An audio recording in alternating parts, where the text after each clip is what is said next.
কিন্তু সে আমাকে pen pen pen pen দিতেই আছে, দিতেই আছে, দিতেই আছে। পোশাক, আজকে পোশাকের প্রশ্ন কেন আসে? যেদিন তার তার প্রথম পক্ষের বেবি হয়, তার প্রথম পক্ষের 2 নম্বর বেবি যেদিন হয়, আমি তখন রংপুরে।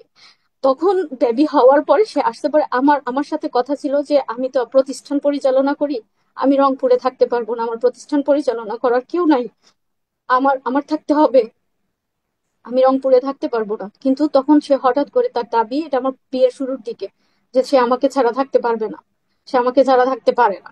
তার প্রথম পক্ষে তাকে ভালো লাগে না, একদম সারাসারি কথা বলছে, তাকে তার ভালো লাগে না, সে আমাকে ছাড়া থাকতে পারবে না, তার ভালো লাগে না।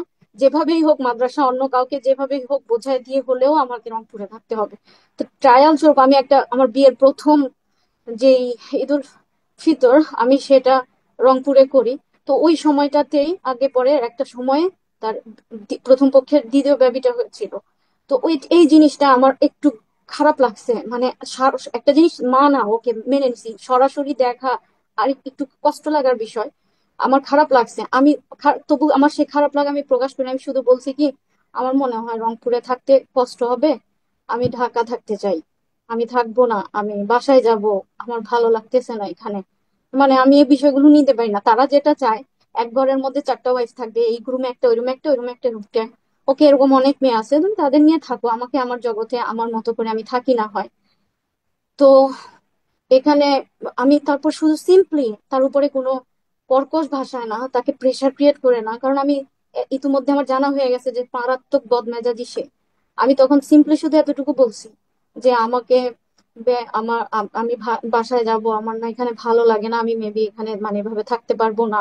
দেন সে আমাকে এমন ভাবে মারধর করে, তার হাতে ফোন ছিল সেটা ছুঁড়ে মারে আমাকে, মানে আমি যেন একটা বল, আমাকে তুলে তুলে আছাড় দিয়ে বেডের উপরে ফেলে, বেড থেকে নিচে ফেলে, হাতে ফোন ছিল সেটা ছুঁড়ে মারে, আমার চোখটা ফুলে যায়, এভাবে কালো হয়ে যায়, একদম ফুলে এভাবে কালো হয়ে যায়।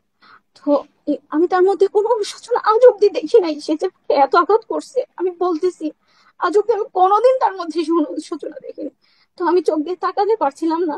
তারপর সে নিজেই শিডিউল করলো রাতের বেলা সে আমাকে ডক্টরের কাছে নিয়ে যাবে। ডক্টরের কাছে গেল, ডক্টরের কাছে না সে মানে আপনাকে পরিচয় মারার দিচ্ছে পর? ডক্টর। হ্যাঁ, ডক্টরটা তার পরিচিত, আমি বুঝতে পারলাম, আমি তো জানি না। ডক্টরকে সে পরিচয় দিচ্ছে আমি নাকি তার কাজিন। আমার তো খারাপ লাগলো, যে আশ্চর্য, মানে তুমি গোপন করছো, মানে আমি তার কাজিন, এটা কি ধরনের কথা?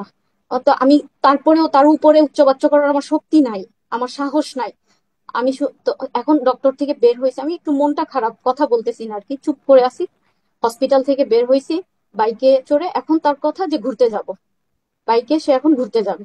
তা আমি বললাম কি যে আমি চলো বাসায় যাব, আমার ভালো লাগতেছে না, আমার মনটা ভালো লাগতেছে না, বাসায় যাই, এতটুকু বলছি। পরে সে আমাকে ওই অচেনা অজানা একটা শহর, আমি প্রথম গেছি জীবনে, আমাকে সেখানে তার বাইক থেকে নামায় দেয়, বাইক থেকে নামায় দিয়ে সে চলে যায়। আমি, আমার কাছে আমার ব্যাগ ছিল, আমার ব্যাগে তখন মাত্র 1,000 টাকার একটা নোট ছিল, কোনো ভাঙতি টাকাও ছিল না। আমি কি করব, গ্রামের রাস্তা তো, রাত হয়ে গেছে অনেক, প্রায় তখন 11টার মতো হয়ে গেছে, গ্রামের রাস্তা তো, তো মানুষজনও নাই যে আমাকে রাস্তার মধ্যে ফেলে বাইক নিয়ে চলে যায়। আমি আস্তে আস্তে আমি তখন সিদ্ধান্ত নিই, তাহলে আমি আমার কি করতে হবে, আমি বাসায় কিভাবে যাব। ঠিক আছে, হাঁটা শুরু করি। রিক্সাওয়ালা একটাকে পাইছি, জিজ্ঞাসা করি যে আচ্ছা এখানে বাস কাউন্টার কোন জায়গায়, আমার কাছে যে টাকা আছে এটা দিয়ে যে আমি বাসায় আসতে পারবো কিনা এটাও আমি জানি না, আমার জানা নাই। তো সে এরকম সে বলতে পারলাম না। আবার আবার হাঁটতে থাকি, আবার আরেকটা রিক্সাওয়ালার কাছে যোগাযোগ করি, আরেকটা রিক্সাওয়ালাকে জিজ্ঞেস করি, সেও বলতে পারে না। এভাবে আমি না অলিগলিতে হাঁটা শুরু করছি। তারপরে পেছন থেকে দেখলাম সে ছু মেরে আসলো বাইক নিয়ে, এসে আমাকে একদম থাবা দিয়ে বাঘের মতো ধরলো আমার বোরকাটা ধরে, আ- আ- বস, বাইকে বস, আচ্ছা বসলাম।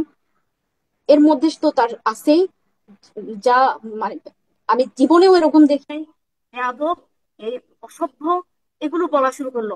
আমি তো ভয়ে আমার, আমি শুধু বলতে না, আমাকে তো বাসায় যেতে দাও, আমাকে বাসায় যেতে দাও, মানে আমি ভয় পেয়ে গেছি, আমি তাকে ভয় পেয়ে গেছি এক কথায়। আর আমার তার সাথে আমার আর চলার কোনো ইচ্ছাও নাই। সে আমাকে